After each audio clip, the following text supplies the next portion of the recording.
kababayan ko, First Lady Luisa Araneta Marcos, a fearless lady, a fierce lady ng bansang Pilipinas, mga kababayan ko, nilubog ang mga kalaban niya. Mga bumabatikos na mga DDS. Oh, yung mga DDS. Kayo, yung mga DDS na nanonood ngayon dito, sinunog in one video. Mga kababayan ko, aba, eto, panoorin natin ang mga latest na balita ngayon dito sa loob at labas ng social media. Eto, panoorin natin.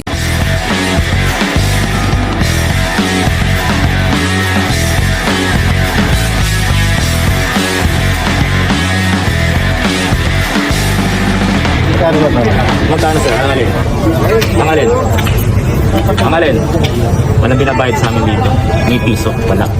Diretsahang inamin ni First Lady Liza Araneta Marcos na hindi maayos ang relasyon nila ni Vice President Sara Duterte. May hindi raw kasi nagustuhan si First Lady Liza sa ginawa ni VP Sara. Nasa frontline na balitang yan si Maricel Halili. Ito yung sinasabi ko sa iyo, mga kababayan, kaloka sila, di ba? Ito yung sinasabi ko po sa inyo. This is very clear for the Filipino people. Di ba sabi ko sa inyo, mga kababayan ko, darating ang araw, magsasabong tong dalawa. Sinabi ko sa inyo yan, hindi ako nagkakamali. Mga kababayan ko, sabi ko to, darating ang time, darating ang araw, darating yung oras na hindi magugustuhan ng First Lady ang ginagawa ni Sara Duterte. Bakit, mga kababayan ko?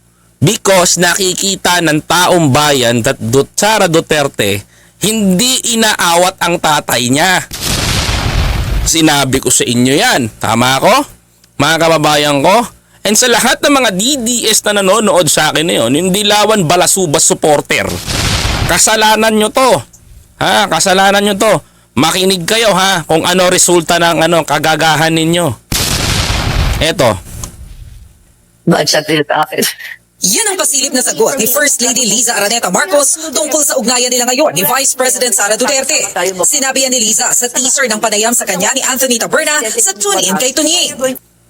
Ayon pa kay First Lady, naging mabait siya kay VP Sara. Correct. Talagang naging mabait si First Lady kay VP Sara, although hindi na maganda yung trato ng kanyang ama kay Pangulong Bongbong Marcos. Wait nga, ito. Di ba, mga kababayan ko? Although hindi na mga maganda yung trato ni kay Pangulong Bongbong Marcos, pinakisamahan pa rin ni First Lady. Ng panayam sa kanya ni Anthony Taberna sa Tune In kay Tony. Ayon pa kay First Lady, naging mabait siya kay VP Sara, pero meron daw siyang hindi matanggap. Ano yung hindi matanggap ni First Lady? Ito, fast forward lang tayo. Bilisan lang natin konti, ha? I mean, for me, nasaktan ako because my husband will do everything to protect you. You ran together, di ba? Sama-sama tayo babangon muli. Kasi yan ang problema. Yan ang problema, mga kababayan ko. Yan ang problema dyan. If First Lady said, sama-sama tayong babangon muli, mga kababayan ko, at nababad trip siya dun sa part na sinasabi what they call this? Sinasabi dun na, etong si First Lady, no, magsasalita kay VP Sara Duterte, ganito. Tapos, ang kinasama ng loob ni First Lady, is yung pagdalo ni Sara Duterte dun sa meeting di Avance, prayer rally. Ay hindi, prayer rally ba maitatawag 'yun? Ano bang maganda na itawag do sa rally nila? Yung scandalous rally ng mga Duterte, mga kababayan ko. Nakita si VP Sara Duterte and with Senator Amy at the side doon sa malayo. Mga kababayan ko, mga kapatid, mga kababayan, 'di ba? Mga kababayan ko. Kaya yan ang ini-insist niya dito. So nakita niya 'yon, mga kababayan ko. Nakita niya yung nangyari. Nakita niya yung pagkakataon na 'yon na sinasabihan niya nitong matandang Duterte na si Pangulong Bongbong Marcos, mga kababayan ko, sinasabihan ng bangag, sinasabihan ng kung ano-anong masasakit na salita, mga kababayan, 'di ba? Tama ba yan? Even Lenny never did that. Di ba? Ito, tingnan. Ito. Maganda tong part na to eh. Nasaktan ako because my husband will do everything to protect you. You Ayan, no? ran together, di ba? Sama-sama tayo babangon muli. Ayan yung sinasabi doon. Si Pangulong Bongbong Marcos, tumakbo kayo as a unit team, mga kababayan ko. Tatanungin ko to sa mga nagtatanong, sino ba sumira ng unit team? Mga kababayan ko. Si Lenny ba? Nasa kampo ba ni Lenny ang sumira ng unit team? Malabo. Mga kababayan ko, bakit? Kasi si Lenny kakamping yun eh. Dilaw si Lenny. He is pro Aquino. Sino ba kakampi natin during that time, mga kababayan ko? Mga kapatid, sino kakampi natin? Ang kakampi natin, mga kababayan ko, ang mga Berde Duterte. Mga kababayan ko. Mga kapatid, di ba tama ba ako? Mga kapatid, correct me if I'm wrong. Mga kababayan ko, ang mga Duterte. Tapos yung mga Duterte, mga kababayan ko, sila pa ngayon yung nagwasak ng unit team. Ngayon kung tatanungin mo ako, mga kababayan ko, kung tatanungin mo ako, mga kapatid, kung tatanungin nyo po ang aking pananaw patungkol po dito, patungkol po dyan, ako po magsasabi sa inyo, mga kababayan ko. Ako po magsasabi sa inyo right now, mga kababayan. Naging patas po ang ating First Lady, mga kapatid. Naging patas po ang ating First Lady. Naging ayos po ang kanilang relasyon between the Marcos admin and eto, mga kababayan ko, pinakisamahan po ng Marcos admin, even si Pangulong Bongbong Marcos, binigyan sila ng maayos na treatment. Suddenly, mga kababayan ko, ano sinukli ng mga Duterte sa kanila? Hate. Galit. Ngayon, tatanungin mo ko, paano naman nadamay si Sara Duterte doon? Anong kinalaman ni Sara Duterte sa pagsasalita ng ama? Ama niya na sinabi ang bangag si Pangulong Bongbong Marcos. Ang sagot dyan, mga kabayan, to. Uulitin ko yung sinagot ko dyan. Si BP Sara is the Vice President of the Republic of the Philippines. And President Bongbong Marcos was the President of the Republic of the Philippines. At ikaw na Vice Presidente, hindi mo kayang kontrolin at sabihan yung tatay mo? Ayan ang sinasabi ko. Hindi mo kayang kontrolin yung pagsasalita ng walang preno ng tatay mo? Hindi mo kayang sabihan si Digong, uy, tumigil ka naman, Vice Presidente ako, mapapahiya ako sa buong Pilipinas. Ganun. Yun ang nawala sa kanya. And that point, mga kababayan ko, I understand bakit si First Lady nagsasabi ng ganito. You know what's the reason kung bakit nagsasabi si First Lady ng ganito? Asawa siya eh. Asawa siya. Ang asawa niya si Presidente Bongbong Marcos na sinabihan ng tatay ng Vice Presidente na bangag na yung Vice Presidente nanonood dun sa tatay. Masakit, di ba, mga kababayan ko? Hello, Ma'am Roxy RJ. Ang sakit, di ba? Yung makita mo na yung partner mo ng unity na sama-sama tayong babangon muli, andun kayo, pinanonood nyo, even the super ate. Diba? Even the super ate. Ano nangyari? Diba? Kahit sabihin natin, sasabihin pa ng isang tagapagtanggol niya, nasa kabilang side naman sila eh. Kahit na. Why you are attending? Yung meeting di avance na yan, meeting di avance tuloy. Yung meeting nyo na yan, yung rally nyo, yung prayer rally nyo kuno na yan, na attend ka, magsasalita ka, tapos babanatan nyo si Pangulo. Yun sinasabi ko sa inyo noon pa na bastusan. Doon nasaktan si Lisa. Tuloy. Punta ka sa rally, tatawagan yung presidente mong bangag, di ba you're going to laugh? Tama ba yan? Even Lenny never did that. Kita nyo? Even Lenny never did that. Okay lang.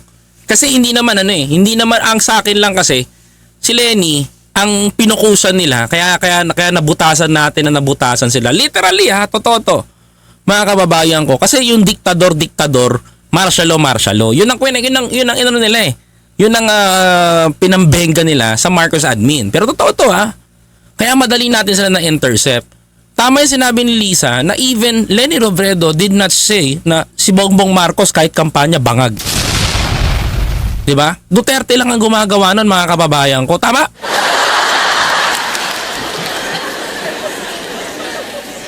Only Duterte administration lang ang gumawa nun, mga kapatid. Diba? Only Duterte administration na kampanya pa lang pinariringgan niya na yung taong malakas na sinisiraan niyang bangag. Sinasabihan niya adik. Oh, tuloy natin. Tutukoy ni First Lady Liza ay ang prayer rally sa Ito yung ebidensya na yun, no? Prayer rally sa Davao. Prayer rally na puro murahan. Ito po yun, mga kababayan ko. Ito yung pagsasalita ni BP Sara doon. I'm sorry for that, BP Sara Duterte, ha? Davao City noong January 28 kung saan dumalo sina VP Sara at dating Pangulong Rodrigo Duterte. Oh, yan. Doon, binanata ni Digong si Pangulong Bongbong Marcos at narinig yan ng Vice Presidente. Oh, ngayon na, narinig ng Vice Presidente. Si Bongbong Marcos bangag noon. Ngayong presidente na bangag natin ang presidente. Gusto ko nga rumibat dito eh. Si Duterte bangag noon, hanggang ngayon nagpe-fentanyl bangag pa din. Ano kayang pakiramdam sa mga DDS pag nalaman sinabihan kong ganyan presidente nila, no? May drug addict tayo na presidente. Hindi ba Ayan yung part na yan. Ayan sasabi ko, mga kapatid. Oh, ito yung part na yon, mga kababayan ko, na nasa kabilang side si VP Sara Duterte tas nagsalita. malinaw kung tumawa nga ba si VP Sara sa mga banat ng kanyang ama matapos ang prayer rally na yan? Nagkita kinabukasan sina VP Sara at First Pero anyway, ayan yung sinasabi ko sa inyo, mga kababayan ko. Yan yung sinasabi ko sa inyo na masakit na punto. No? Diyan nasira si Sara eh. Explain ko sa inyo pagkatapos nito. Maraming salamat po, Noel. Sir Noel, thank you very much for your super chat, sir. I-explain ko sa inyo pagkatapos ito. Lady sa departure ceremony ng Vietnam trip ng mag-asawang Marcos. Dito pa lang, mga kababayan ko, wala na sila sa mood.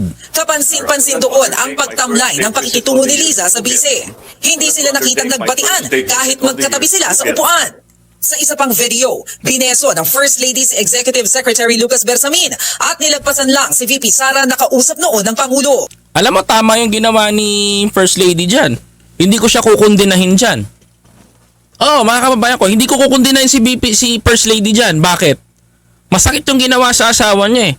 Pero itong si Pangulong Bongbong Marcos, mga kababayan ko, mga kapatid mga kababayan, itong si Pangulong Bongbong Marcos, siyempre, kailangan makisama, kailangan kahit masakit sa kanya, tinanggap niya na lang. And totoo yan, mga kababayan ko, tinanggap niya na lang. Noong February 2 naman, sa isang event, ilang beses tinanong ng media si Liza kung kumusta ang samahan nila ng PC, pero hindi siya umimik. Ma'am, sorry. Just a quick reaction. Nagkausap na po ba kayo ni VP Sara? Ma'am, any lang po. Quick reaction lang, ma'am. Sa isang punto, napatakbo pa siya. Yan yung ini-issue ni Daryl na tumatakbo eh. Ilang araw matapos niyan, si Vice President Sara naman ang tinanong at ang sagot niya lang. No comment, uhulaan ko, no comment. No comment yan! Oo, alam ko yan. Alam ko, sagot ni BP Sara dyan, no comment yan. Oo! Ay nako, alam ko yung gagawin ni BP Sara dyan. Alam ko na yung sasagot niya dyan, no comment. Wala na pag-uusap to. No comment yan. Ay, pupusta ako sa inyo. Gusto nyo? Pupusta talaga ako dito. 100% mga kababayan ko. No comment ang sagot dyan. No comment dyan mga kababayan ko. No comment dyan. Promise, no comment dyan. Yan mo ha. I have no comment. Oh, tignan mo, no comment. Sabi ko sa inyo eh. Kulit nyo ha. Sabi ko sa inyo. Ayan ang sagot niyan. No comment dyan. No comment. No comment na lang lagi. No comment. No. West Philippine Sea. No comment. No, mga kabayan ko. Deped, no comment. Lahat na no comment. Lahat na no comment. No, minekos-mekos na ni Insan. Sabi sa inyo eh, di ba? No comment palagi yan. That at the moment. Oh, di ba? Sa kabila niyan, sinabi noon ng bise na wala namang problema sa samahan nila ni Pangulong Marcos. Ay, yun ang maganda. Hopefully sana wala kayong problema ang dalawa. Pero nagpatuloy ang mga patutsyada ni dating Pangulong Duterte na pinuweltahan naman ni PBBM tungkol sa umano'y secret o gentleman's agreement sa China. Noong Lunes lang, natanong si Pangulong Marcos kung kumusta ang relasyon nila ni Vice President Sara. Ang sagot niya, Complicated. It's complicated.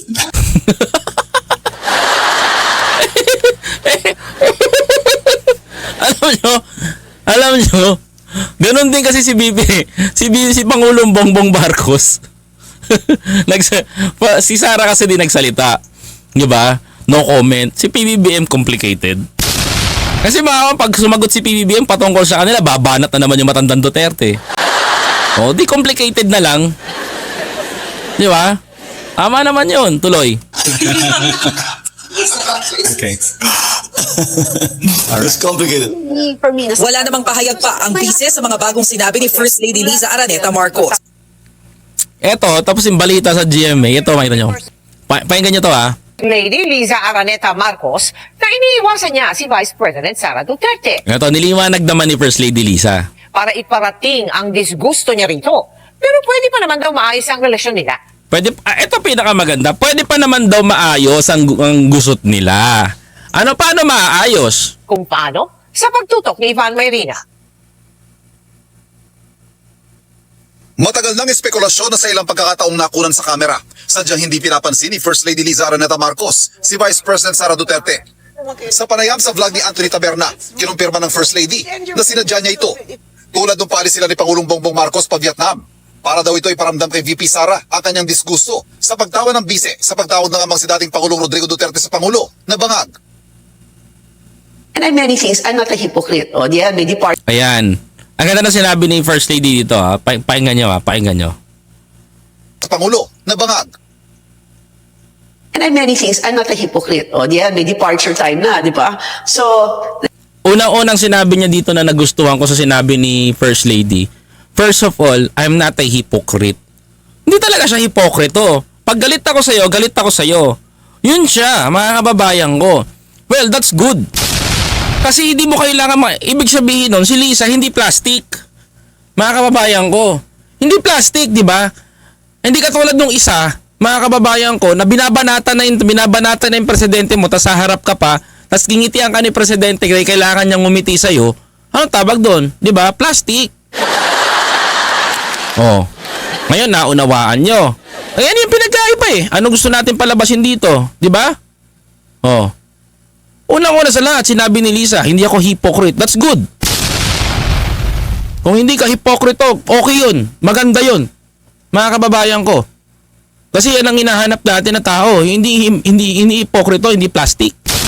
Mas mahirap kasi yung hingiti ka sa harapan ng Pangulo, tapos sinasaksak mo patalikod. Tama? Correct me if I'm wrong, mga kababayan ko. Yun ang pinakaano nun. Tuloy. dito sa dito ko. Normally, nag-usap kami. So, ayoko. Ito yung pinag-usapan nilang di napansin ng iba. Oh. Pakinggan nyo mabuti to. Tapos, sabi ni somebody went to me, uy, ang ganda mo today. Hindi, mukha akong bangang. Gumana ko. Malakas din pala mang-asar to si First Lady Liza eh. Sinabihan siya ng ang ganda mo today, sasabihin niya ngayon, hindi ako bangag.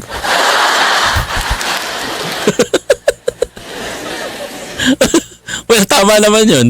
No reaction. So, hindi, bangag. Bangag is the day, I said that the bangag is the word of the day. Yes. Talaga, no reaction. So yun, then after that, nung talaga, I stopped her. I do it again.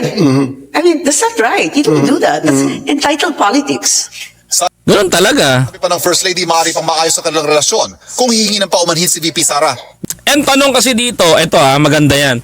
Maari pang maayos ang relasyon ng First Lady at ni VP Sara kung hihingi daw si Sara ng sorry.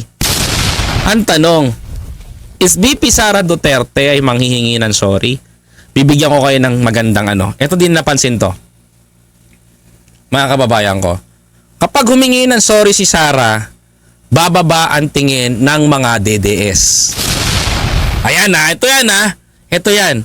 Pero, kung hihingi si Sara ng sorry at depensa, mga kababayan ko, ito lang. Kung hingi ng depensa, sorry si Sara in public, mga kababayan ko, mamahalin siya ng tao. Trust me.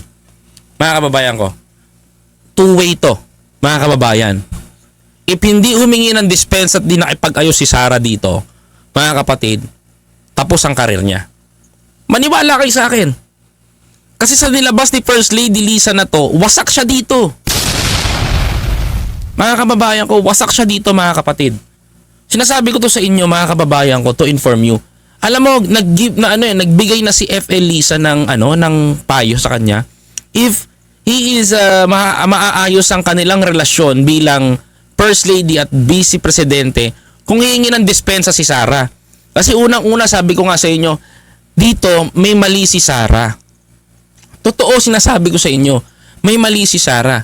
Isa ka sa ang mali ni Sara dito, bakit ka pumunta ng rally na alam mong gugurgurin yung presidente mo? Di ba?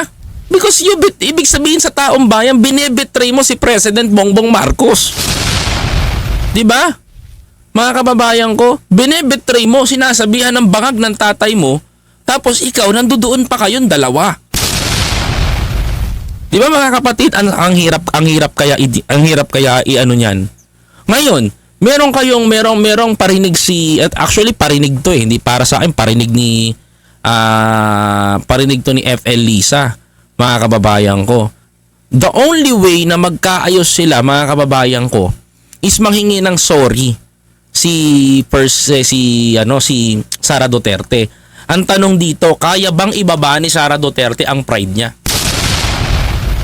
Mga kababayan ko, if Sara Duterte, kung manghihingi siya ng dispensa kay FL Lisa at kay Pangulong Bongbong Marcos at sa publiko, because ang publiko nakasaksi ng pamamahiya ng tatay niya. Tama ba ako, mga kababayan?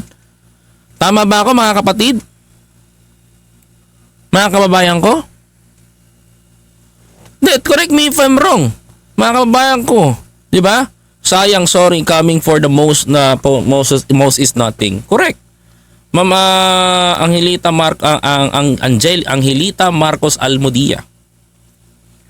'Di ba? Sayang siya.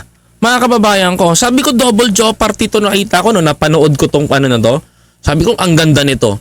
Pag itong si Sara humingi ng dispensa sa publiko, sa tao at kay First Lady, linis ang pangalan niya diyan. Pero kung hindi hihingi si Sara at paninindigan niya yung kanyang ma-fried na pagkatao at matapang, alam ni Sara ang mistake niya. Tama ba ako? Pupunahin na naman ako ng mga ng mga DDS nito.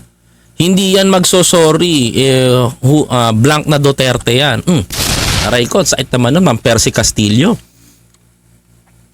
Hindi sa akin lang kasi ako nakikita ko, may mali si Sara. Mga kababayan ko. Ang mali ni First Lady because may mali si First Lady sa pagdedma sa kanya in public. Yun ang isa sa mga mali ni First Lady. Pero mga kababayan ko, nasa proper at may proper si First Lady at may pinaguhugutan dahil ito naman ang nauna. Di ba mga kapatid? Tama ba ako? Correct me if I'm wrong. So kung tatanungin niyo ako, kailangan ba manghingi ng dispensa ni Sara? Kung ako tatanungin niyo, oo, kailangan niya. Pero ang tanong, manghihingi ba ng dispensa yan? Diba? Tama ba ako? Sir Rodolfo Gerocci, salamat sa inyo sir. Thank you very much for membership. Uy, salamat sir at salamat po. Budget din sa akin. Unless she says sorry or whatever. Maybe she will. Maybe she crossed the line. Yun ang pinakamasakit. She crossed the line. It means, mga kababayan ko, sobra na siya. For me mga kababayan ko yung sinabi ni FL Lisa, she crossed the line, sumusobra na siya. Yun ang ko doon. Maraming salamat si Rodolfo Gerocci for 5 members. Thank you very much po. And then going down sa Prague, nakita ko siya ulit, di ba? Sabi ni Bong, behave. Sabi ko, wrong person, honey. Wrong person, honey. Sinagot din ng First Lady ang tanong tungkol kay Vic Rodriguez na naging Marcos campaign spokesperson noong 2022. Pero 2 buwan lang umupo bilang executive secretary. Ang sabi niya, may pinayo daw sa kanyang isang kaibigan bago maupo sa pwesto si Pangulong Marcos. Basically, she said, your only purpose is to make sure your husband is surrounded by good people. And that's what I do. I mean, and it's not because I get picon or whatever. When I see people doing things wrong, illegal, or using their power, then I tell Bong. It's up to him. Itinanggi naman ang unang ginang ang mga sabi-sabing under-desayang Pangulo at nagkakasakitan sila. Itong balita na to yung nagkasakitan sila. Alam nyo, isa po ako sa nag-post nun Totoo, isa ako sa nag-post nun. But suddenly mga kababayan ko, na-correct natin. Pero kilala ko yung nagpakalat nun. Walang katotohanan, nagsapakan silang dalawa. Mga kababayan ko, ang nagpakalat niyan yung magaling gumawa ng storya. May ebidensya ako dito, may screenshot eh. Gusto nyo, PM nyo ako, babato ko sa inyo lahat. Kinuwento niya kung paano sila ng asawa. Ako nag-disagree to disagree. And then we're friends. Kaya nung meron akong, may nagsabi sa akin, sinuntok daw niya ako. Sabi ko, ha? Or ako nagsuntok. Sinapak nung araw. Parang giveaway movie yan, ha? Parang hello, invent some more. Itinanggi din ng First Lady ang pag-ugnay sa kanyang kapatid na si Martin Araneta sa smuggling ng sibuyas. My brother and Michael, they're so rich. I mean, they basically bankrolled our election. So if they're doing that there, why would they need the money, di ba? At mensahe niya sa mga nambabatikos. Bring it on, honey. You're the size of your enemy. Yun o. Galing ah. Bring it on, honey. Laban. Sige lang, batikos lang kayo ng batikos, pukol kayo ng pukol. Not my enemy, like I said, I would never stoop to that level. Hindi siya bababa sa level nyo. I'll never stoop. There's such a thing as karma. Para sa GMA Integrated News, Ivan Mayrina nakatutok, 24 oras. Ako, Hiningan namin ang reaksyon sina Vice President Sara Duterte hulaan ko na naman yan, no comment na naman yan. No comment na naman yan, no? at Attorney Vic Rodriguez sa pagkakabanggit sa kanila sa panayam kay First Lady Liza Araneta Marcos. Ang Vice Presidente sumagot ng no comment. O, kita nyo, sabi ko sa inyo eh. No comment! Lagi na lang no comment. Wala talaga ko komento yan. Ano ba naman kayo, mga kababayan ko? No comment talaga yan. Noon ba? Ano ba? No comment talaga yan. Sa mga pahayag ng First Lady. Sa tingin naman ni Rodriguez, hindi tungkol sa kanya ang mga sinabi ng unang ginang. Hindi naman daw niya nakita ang kanyang pangalan sa pahayag ng First Lady. Oy, Attorney Vic, sinabihan ka doon ha, may binanggit yung pangalan mo. Hindi ka nanonood eh.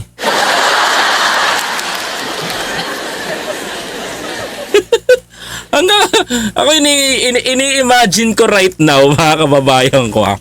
Number one, sa lahat ng pinanood natin, here's my assessment. No, mga kababayan ko. Unang-una sa lahat, may pinaguhugutan si FL Liza. Si Liza, no, mas komportable ang tawagin siya Liza eh. May pinaguhugutan siya ever since. Ikaw ba naman na asawa mo? Sabihan bangag, sabihan na si Bongbong Marcos, sabihan in front of many Dabawenyos, mga kababayan ko. Tapos ikaw na vice presidente, nanonood ka habang binababoy ng tatay mo yung presidente ng bansa na pinaglabang kayo, nilabang ka, mga kababayan ko, kinampanya ka sa mga Marcos loyalists. Aminin natin sa hindi, mga kababayan ko. Ito wag sasakit ang loob ninyo ha. Ito, kung wag sasama loob ninyo ha, mga DDS, no? Sa tingin nyo kung walang Marcos loyalist mananalo kaya makakakuha ng 32 million si Sara? Hindi, mga kababayan ko. Hindi talaga. Mga kapatid, maglatapatan sila as a president, sa presidency. Hindi siya mananalo, mga kababayan ko. Promise. To be honest, mga kababayan ko, hindi. Mga kababayan ko, bakit? Imagine mo, 20% lang ang DDS ngayon, mga kababayan ko eh.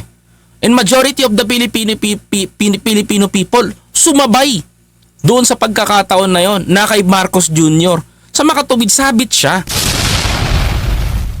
Diba? Sabit siya. Hindi mananalo si Sara during that time kahit sumabay siya ng presidency.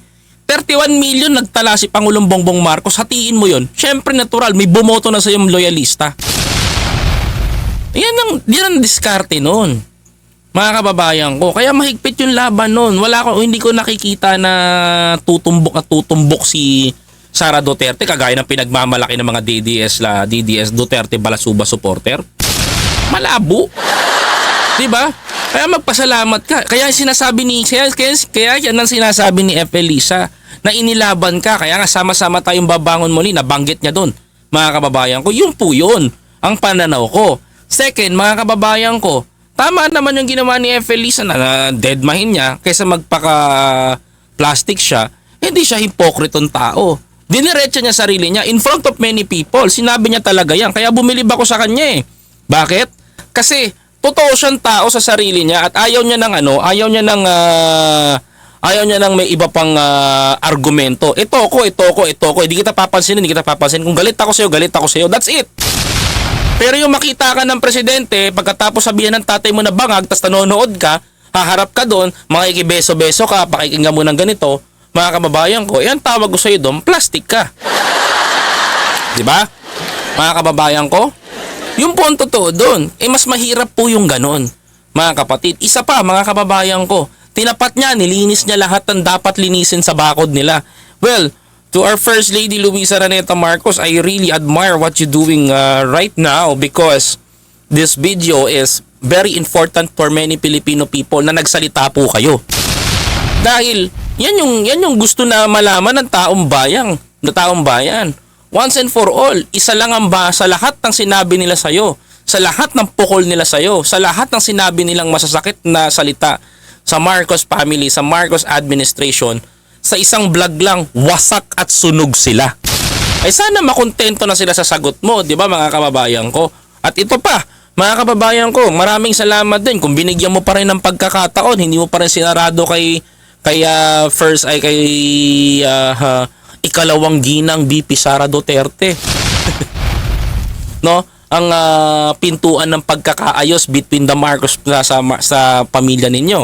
No? Ang tanong kasi diyan, hihingi ba ng dispensa si Sara? 'Di ba? Ayun ang pinakamatinding tanong dito. Hihingi ba ng dispensa si Sara sa Marcos family? Mukhang mga kababayan ko, kasi sabi ko sa inyo, two-way 'yan. Mga kapatid, paano ko nasabing two-way? Kapag si Sara humingi in public ng dispensa kay First Lady, kay Pangulong Bongbong Marcos at sa taong bayan, mga kababayan ko, linis ang pangalan niya. Pero kung hindi siya manghingi ng dispensa sa taong bayan at sa Pangulo at sa First Lady, mga kababayan ko, mga kapatid, 100% tatalikuran ka na ng taong bayan. Oo mga kapatid, bakit? Mga kababayan ko, once and for all, wala ka bang alam na aatin ang tatay mo at magsasalita ng bangag na ganon? Planado nyo. Diba? Planado nyo. Yun ang pinaka masakit na part, mga kababayan ko. Diba? Isipin ninyo if I am the president, vice presidente ko, andudoong ka, tapos sinasabihan akong bangag ng tatay mo, tapos nagsalita ka pa, di sabog lahat. Tapos in the ending, no comment ako dyan, no comment. Diba? Ganon ang nangyari. So no comment ka na lang forever.